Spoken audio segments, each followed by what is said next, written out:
Sinawali number 70 na tayo. Ito yung ating reverse na sinawali, no?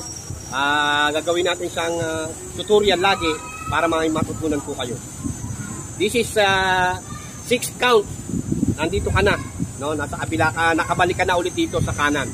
This is number 1, 2, 3. Pero ito, magagaling sa overhead, no? Magagaling sa planchada. 3, 4, 5, 6. Ganun din siya. Mag-overhead.